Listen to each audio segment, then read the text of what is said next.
السلام علیکم ورحمۃ اللہ تعالی وبرکاتہ۔ مکاشفۃ القلوب کتاب کے درس میں آپ کا استقبال ہے۔ اب تک اس کے 9 باب ہو چکے ہیں، 8واں باب جاری ہے جو عشق و محبت کے بیان میں ہے۔ اس کے تعلق سے بہت سی باتیں اس سے پہلے والے درس میں شامل کی گئی تھی۔ آگے ایک حکایت نقل کرتے ہیں۔ فرماتے ہیں کہ ایک آدمی دریائے فرات میں نہا رہا تھا۔ اس نے سنا کہ کوئی شخص یہ آیت پڑھ رہا ہے، وَامْتَازُوا الْيَوْمَ أَيُّهَا الْمُجْرِمُونَ، اے مجرموں آج علیحدہ ہو جاؤ۔ یہ سنتے ہی وہ تڑپنے لگا اور ڈوب کر مر گیا۔ محمد بن عبداللہ بغدادی رحمۃ اللہ تعالی علیہ کہتے ہیں، میں نے بصرہ میں ایک بلند مقام پر کھڑے ہوئے ایک نوجوان کو دیکھا جو لوگوں سے کہہ رہا تھا کہ جو عاشقوں کی موت مرنا چاہے اسے اس طرح مرنا چاہیے، کیونکہ عشق میں موت کے بغیر کوئی لطف نہیں ہے۔ اتنا کہا اور وہاں سے خود کو گرا دیا۔ لوگوں نے جب اسے اٹھایا تو وہ دم توڑ چکا تھا۔ حضرت جنید بغدادی رضی اللہ تعالی عنہ کا قول ہے کہ تصوف اپنی پسند کو ترک کر دینے کا نام ہے، اپنی پسند کو چھوڑ دینے کا نام ہے۔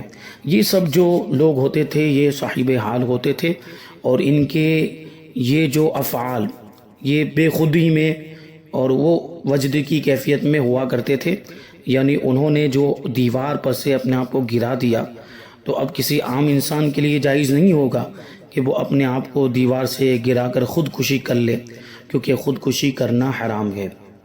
وہ صاحب حال ہوا کرتے تھے، اور اس وقت کی جو کیفیت ہوتی ہے تو ایسی صورت میں شریعت کا قلم اٹھ جاتا ہے، وہ پھر شریعت کے مکلف نہیں رہتے۔ یہ ان کے مخصوص واقعات ہیں، تو ان کو عام حالات پر قیاس نہیں کیا جا سکتا۔ زہر الریاض میں ہے، حضرت ذوالنون مصری رحمۃ اللہ تعالی علیہ کہتے ہیں، ایک دن میں خانہ کعبہ میں داخل ہو گیا۔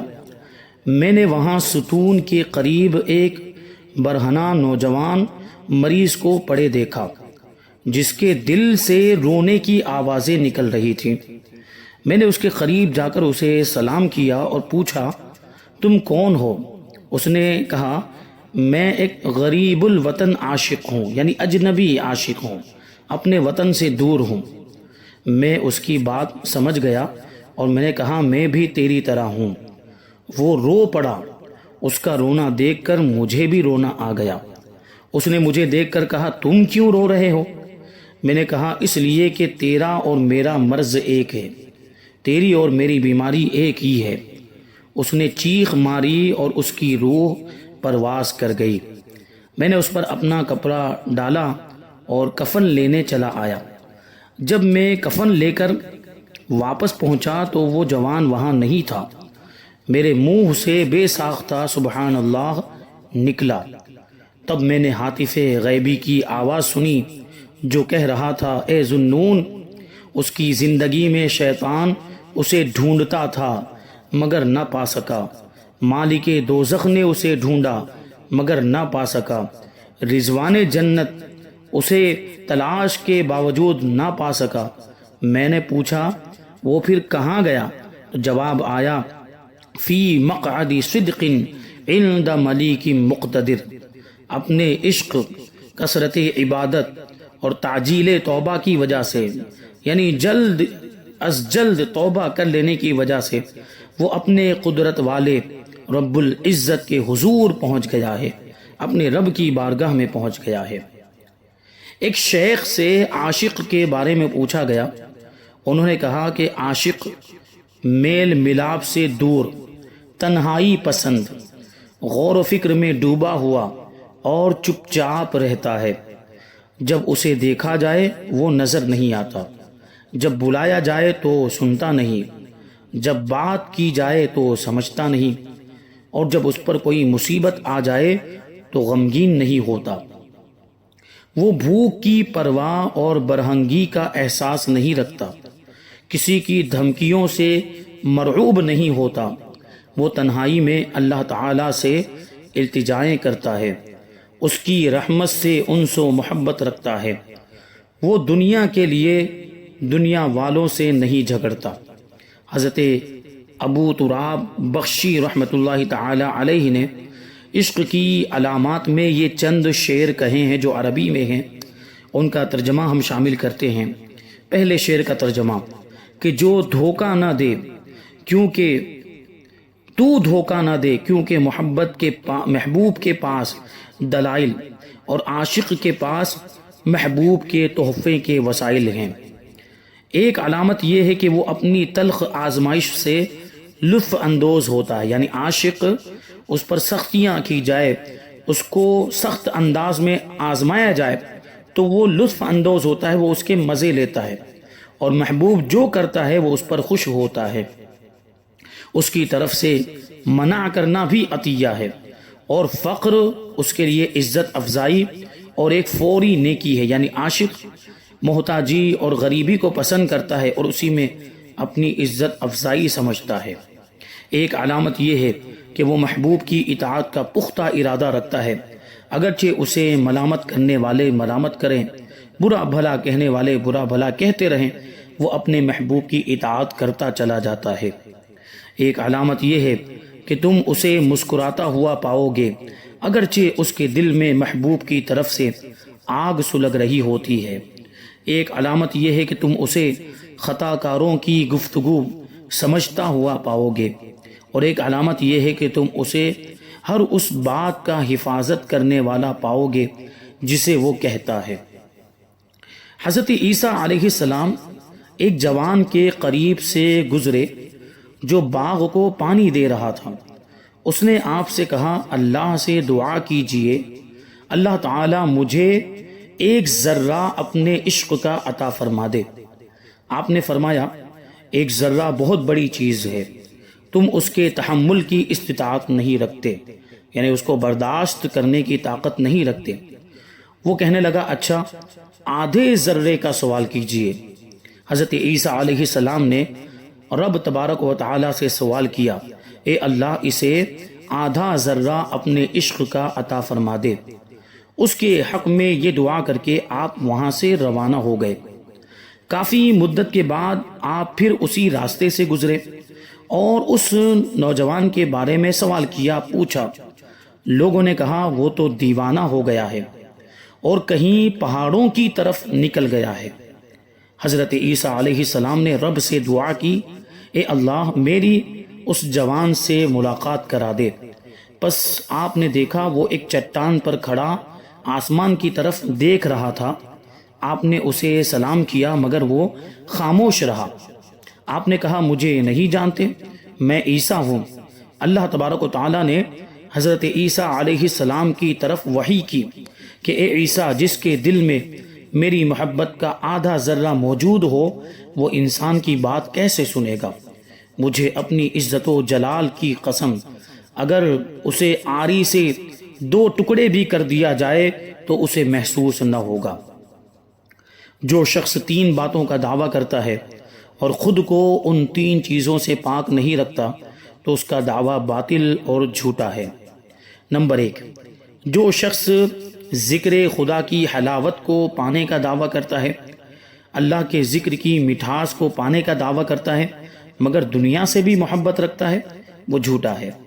جو اپنے اعمال میں اخلاص کا دعویٰ کرتا ہے مگر لوگوں سے اپنی عزت افزائی کا خواہش مند ہے، یعنی یہ خواہش رکھتا ہے کہ لوگ اس کی عزت کریں، اس کی تعظیم کریں، وہ بھی جھوٹا ہے۔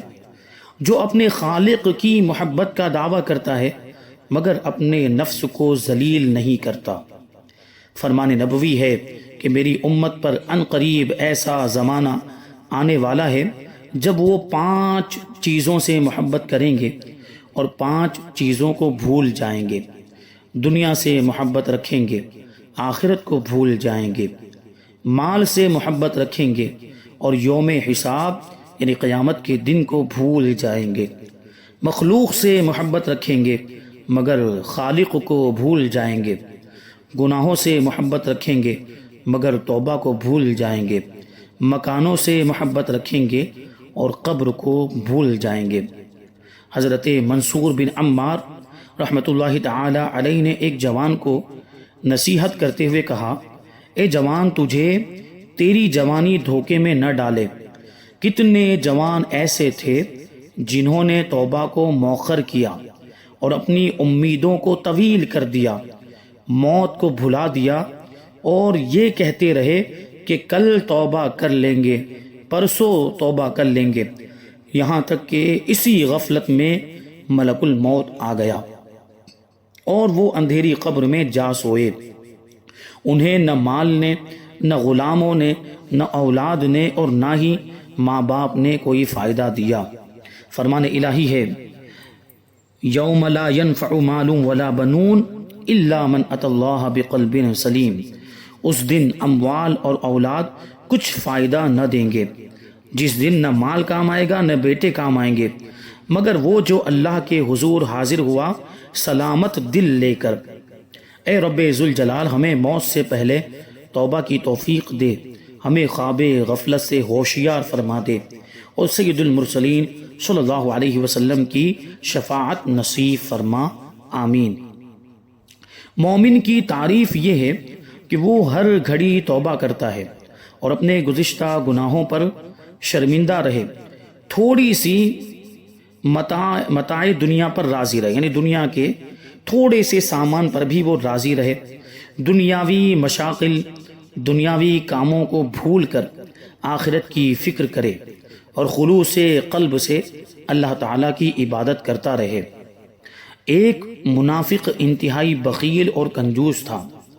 اس نے اپنی بیوی کو قسم دی کہ اگر تو نے کسی کو کچھ دیا تو تجھ پر طلاق ہے۔ ایک دن ایک سائل، ایک مانگنے والا ادھر آ نکلا اور اس نے خدا کے نام پر سوال کیا، کچھ مانگا تو عورت نے اسے 3 روٹیاں دے دی۔ واپسی میں اسے وہی بخیل مل گیا اور پوچھا تجھے یہ روٹیاں کس نے دی ہے؟ سائل نے اس کے گھر کے بارے میں بتایا کہ مجھے یہ روٹیاں وہاں سے ملی ہیں۔ بخیل تیز قدموں سے گھر کی طرف چل پڑا اور گھر پہنچ کر بیوی سے بولا میں نے تجھے قسم نہیں دی تھی کہ کسی سائل کو کچھ نہیں دینا؟ بیوی بولی سائل نے اللہ کے نام پر سوال کیا تھا لہٰذا میں رد نہ کر سکی۔ کنجوس نے جلدی سے تنور بھڑکایا، جب تنور سرخ ہو گیا تو بیوی سے کہا اٹھ اللہ کے نام پر تنور میں داخل ہو جا۔ عورت کھڑی ہو گئی اور اپنے زیورات لے کر تنور کی طرف چل پڑی تو کنجوس چلایا کہ زیورات تو یہیں چھوڑ جا۔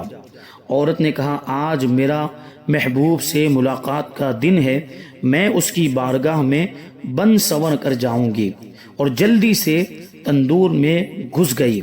اس بدبخت نے تنور کو بند کر دیا۔ جب 3 دن گزر گئے تو اس نے تنور کا ڈھکنا اٹھا کر اندر جھانکا، مگر یہ دیکھ کر حیران رہ گیا کہ عورت اللہ تعالیٰ کی قدرت سے اس میں صحیح سالم بیٹھی ہوئی تھی۔ ہاتف غیبی نے آواز دی کیا تجھے علم نہیں کہ آگ ہمارے دوستوں کو نہیں جلاتی؟ حضرت آسیہ رضی اللہ تعالی عنہا نے اپنا ایمان اپنے شوہر فرعون سے چھپایا تھا۔ جب فرعون کو اس کا پتہ چلا تو اس نے حکم دیا کہ اسے گوناگوں عذاب دیے جائیں، قسم قسم کی تکلیفیں دی جائیں تاکہ حضرت آسیہ ایمان کو چھوڑ دیں، لیکن حضرت آسیہ ثابت قدم رہیں۔ تب فرعون نے میخیں منگوائی، یعنی کیلیں منگوائی، اور ان کے جسم میں میخیں گڑوا دی، اور فرعون کہنے لگا اب بھی وقت ہے، ایمان کو چھوڑ دو، مگر حضرت آسیہ نے جواب دیا تو میرے وجود پر قادر ہے، لیکن میرا دل میرے رب کی پناہ میں ہے، اگر تو میرا ہر عضو کاٹ دے تب بھی میرا عشق بڑھتا جائے گا۔ موسیٰ علیہ السلام کا وہاں سے گزر ہوا۔ آسیہ نے موسیٰ علیہ السلام سے پوچھا میرا رب مجھ سے راضی ہے یا نہیں؟ حضرت موسیٰ علیہ السلام نے فرمایا اے آسیہ، آسمان کے فرشتے تیرے انتظار میں ہیں اور اللہ تعالیٰ تیرے کارناموں پر فخر فرماتا ہے، سوال کر تیری ہر حاجت پوری ہوگی۔ آسیہ نے دعا مانگی اے میرے رب، میرے لیے اپنے جوار رحمت میں جنت میں مکان بنا دے، مجھے فرعون، اس کے مظالم اور ظالم لوگوں سے نجات عطا فرما۔ حضرت سلمان رضی اللہ تعالی عنہ کہتے ہیں آسیہ کو دھوپ میں عذاب دیا جاتا تھا۔ جب لوگ لوٹ جاتے تو فرشتے اپنے پروں سے آپ پر سایہ کیا کرتے تھے اور وہ اپنے جنت والے گھر کو دیکھتی رہتی تھی۔